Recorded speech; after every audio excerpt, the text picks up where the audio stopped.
Welcome students. So in this session solving problems, I thought I'll show you the solution to this problem on printing the matrix in a spiral. So you're given a matrix and we have to traverse it in a spiral order and print the elements. So bear with me for today. I have a terrible sore throat. So they say hear from the horse's mouth. Today you're going to hear from the horse itself.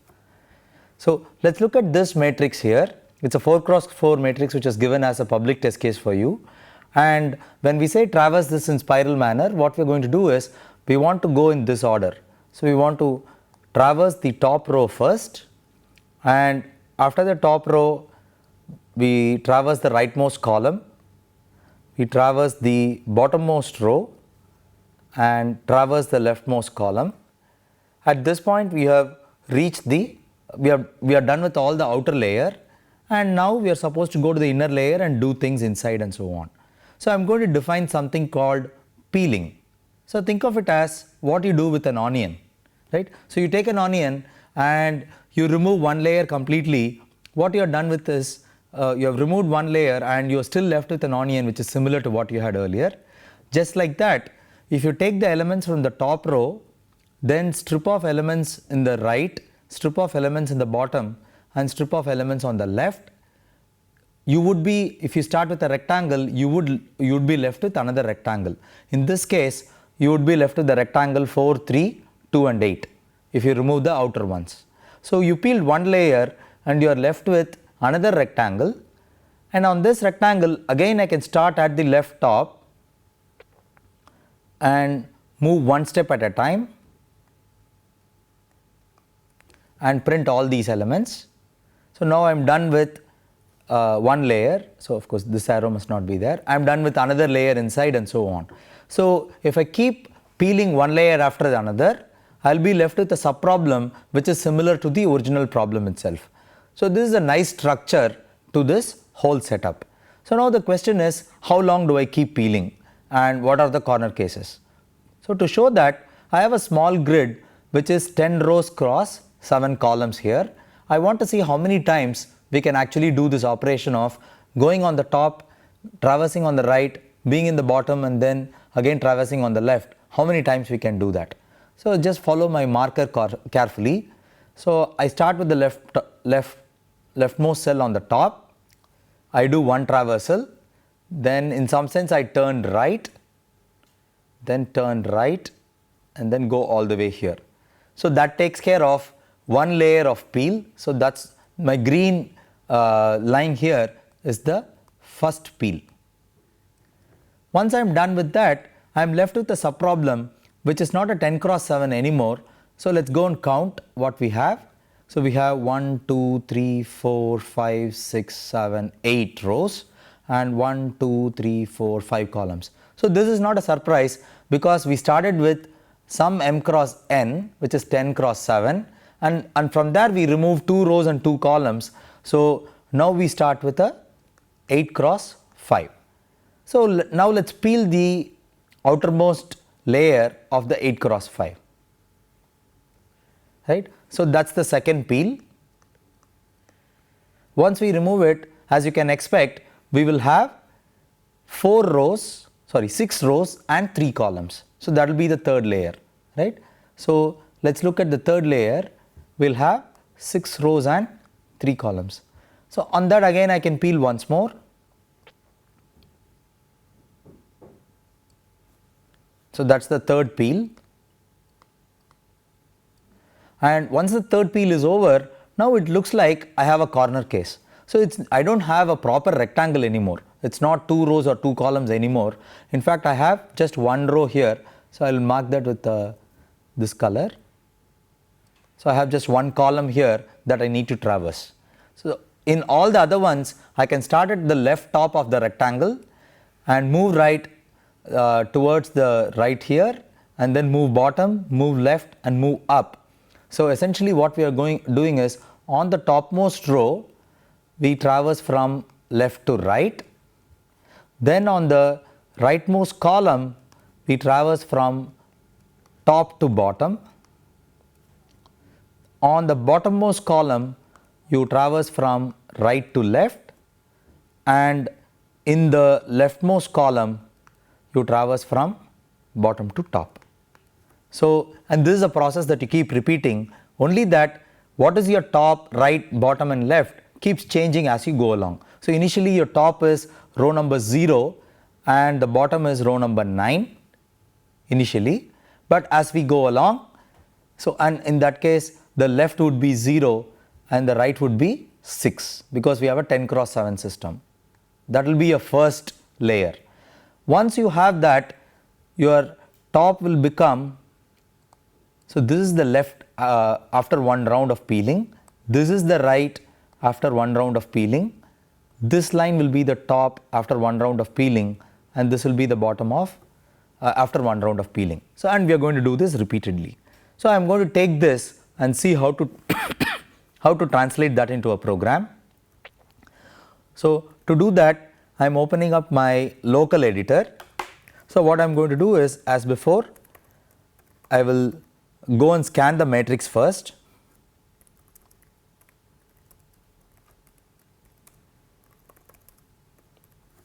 And what are the things that I need? So, your problem specification said you should support something for a 5 cross 5 matrix. So, I am going to declare int a of 5 comma 5, and you need to scan coordinates of the rectangle. What is the size of the rectangle? I am going to assume that rows is m and columns is n, and I am going to declare two variables called int and j. Int I and j will declare other things as we go along. So, for now what I am going to do is, for I equals 0, I less than m, I plus plus, for j equals 0, j less than n, j plus plus,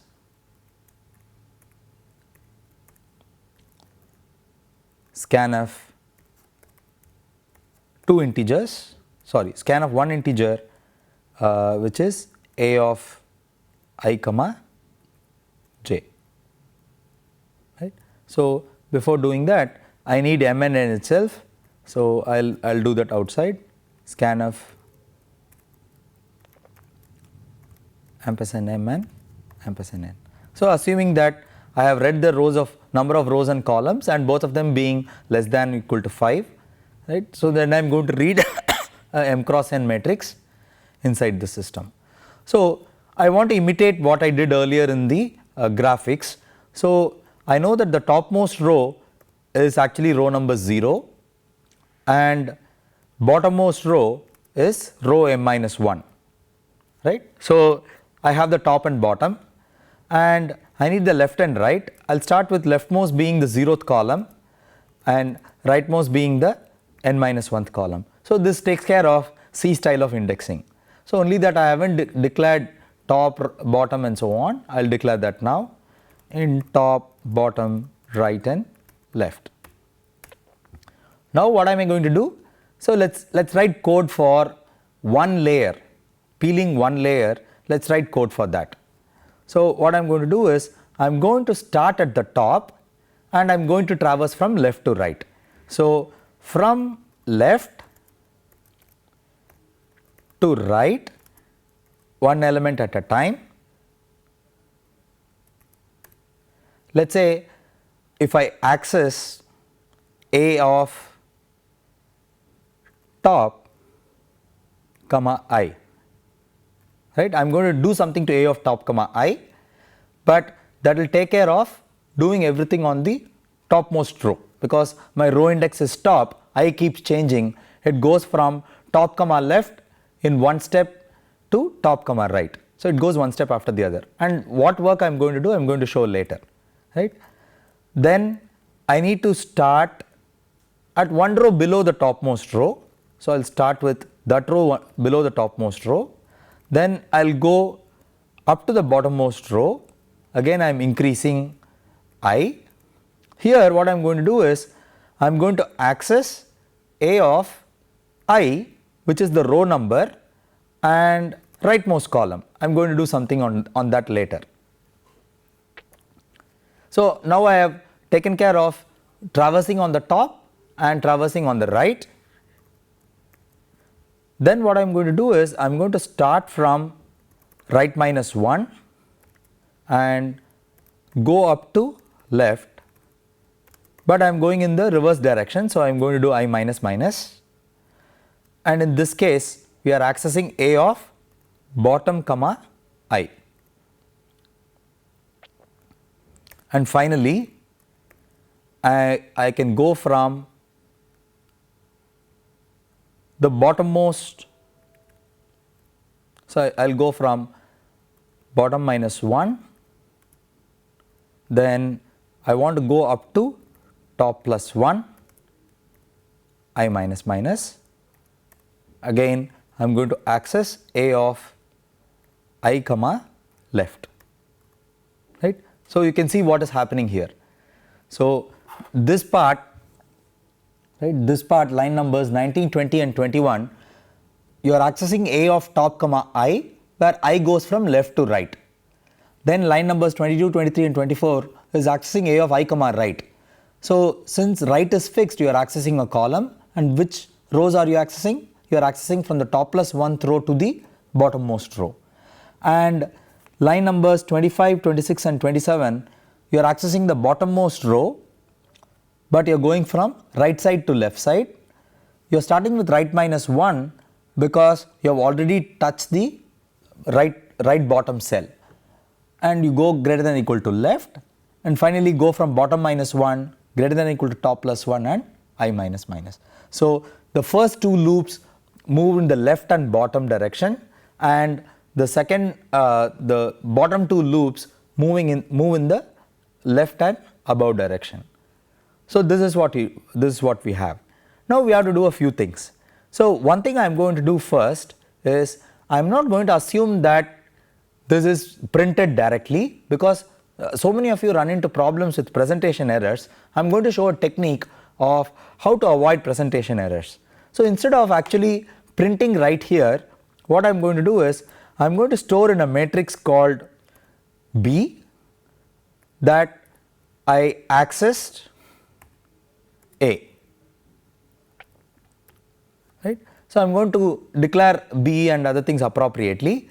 What I am going to do is I am going to do B of CNT plus plus, so count as a variable I am going to run, and I am going to ensure that this records what I visited and not print it, and I am going to do that on all of them.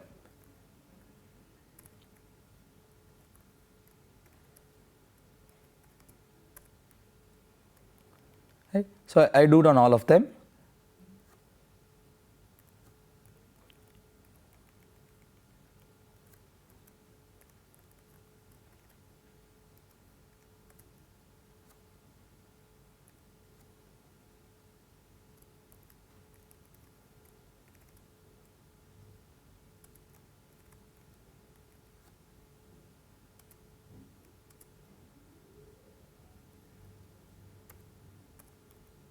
Okay.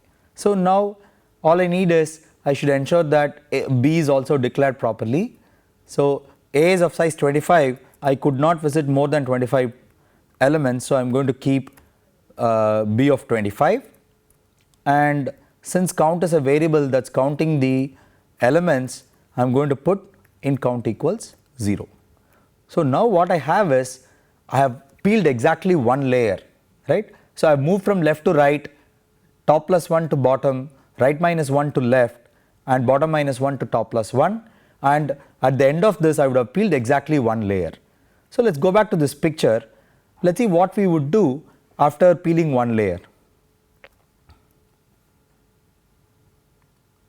So in this picture, after we peeled one layer, top can actually be incremented by 1 because this was the earlier top.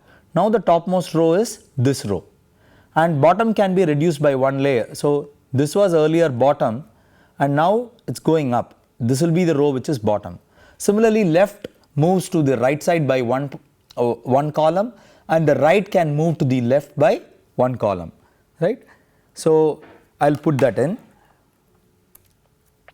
So top can move up, can move down by one step, bottom can move up by one step, left can move to the right by one step, and right can move to the left by one step, right.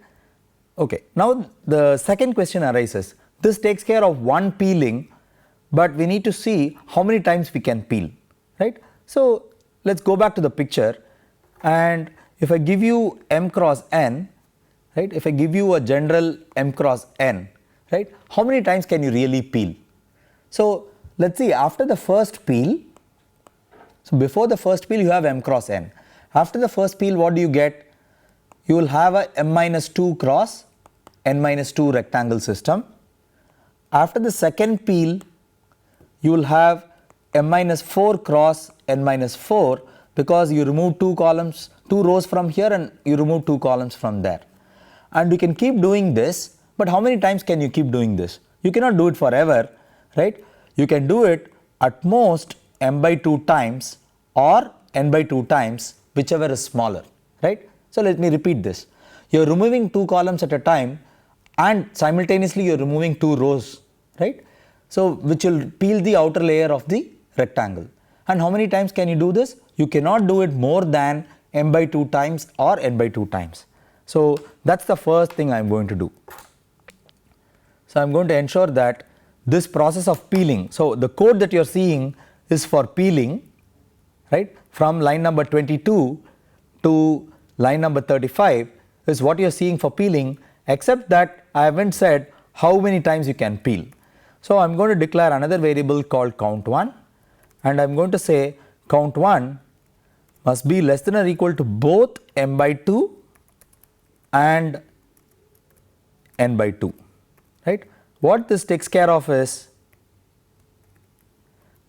that it ensures that peeling happens exactly either m by 2 times or n by 2 times, whichever is lesser. So now this takes care of peeling various things, but then sometimes we are left with a corner case, right. So let us see one of those corner cases. For example, if I have a 3 cross 3, if I have a 3 cross 3 system like this, so m equals 3 and n equals 3. So I said we can peel at most 3 by 2 times or 3 by 2 times, whichever is smaller. So 3 by 2 happens to be 1, this is integer division, 3 by 2 happens to be 1 also. Minimum of 1 comma 1 is 1 time, so it can be peeled exactly 1 time. So you do this, you can peel it exactly 1 time, right. So let us take another small example, which is a 3 cross 4 system. So the claim is that you can either peel it minimum of 1 time or 2 times, whichever is smaller.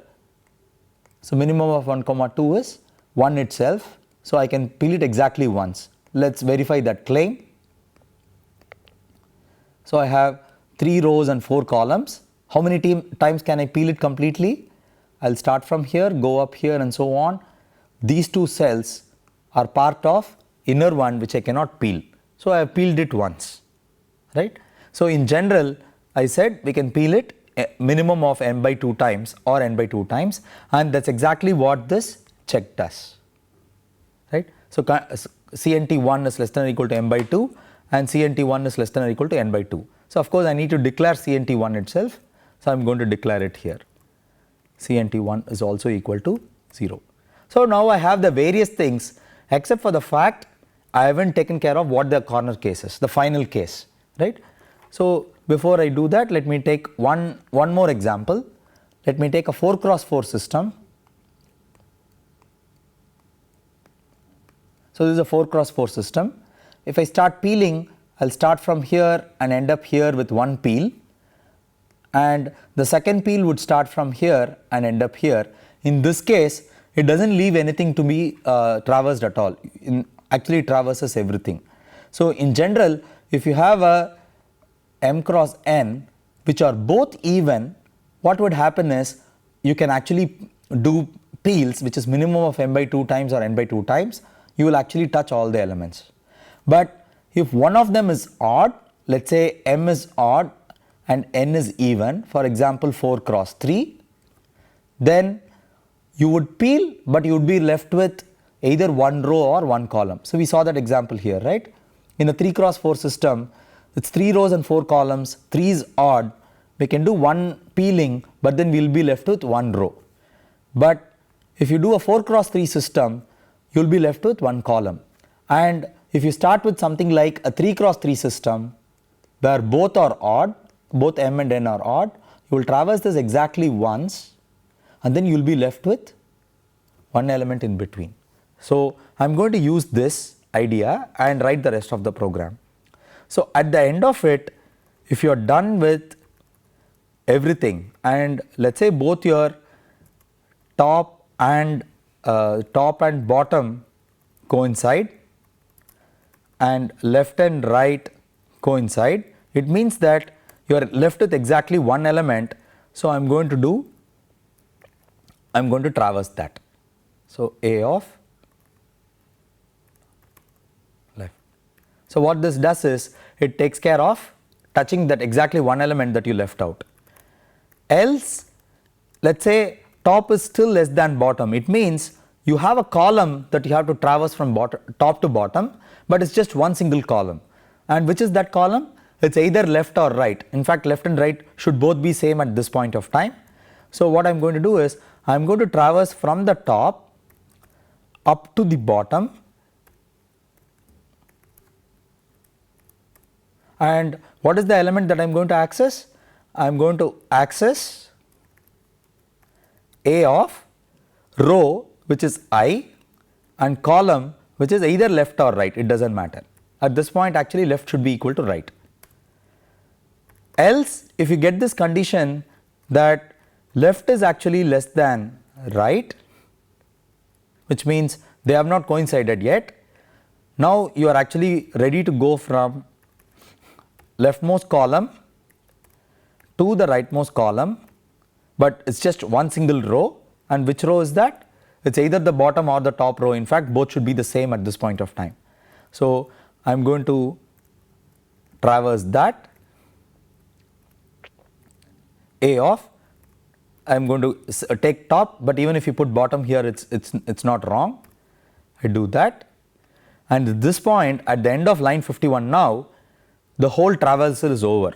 So the final thing that we need to do is just be able to print. So what I am going to do is I am going to start from I equals 0, which is the 0th element of B, and I am going to traverse overall there are m times n minus 1 elements. I am going to print all of them with a space. So percentage D B of I, right. So this takes care of printing m cross n elements. For the last element we do not want a space, so I will just print it directly, and this is my whole program, right. So I am going to save this as spiral.c. Let me compile it. Okay, so there is some small problem here.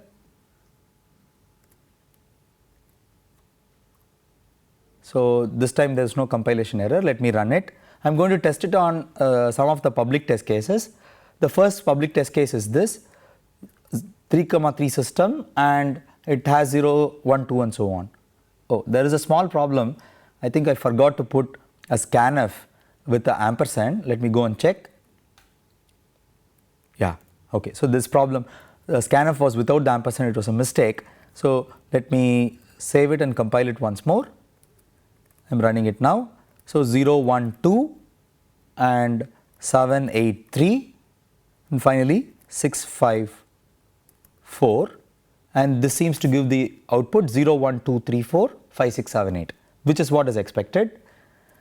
Let us try it on some of the corner cases. What if I have only a 1 cross 1 system, and that is the last test case. 1 cross 1, the output is supposed to be 20. So this seems to be okay, right. So let me take this and put it in the system. So as before, I have this saved in my setup like last week. So I have opened it up, I just copied and pasted it, right. So I will save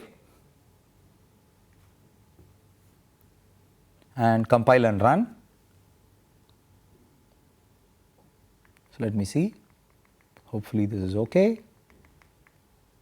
So all the 4 test cases have passed, which is a good thing to get, and finally I do a submit.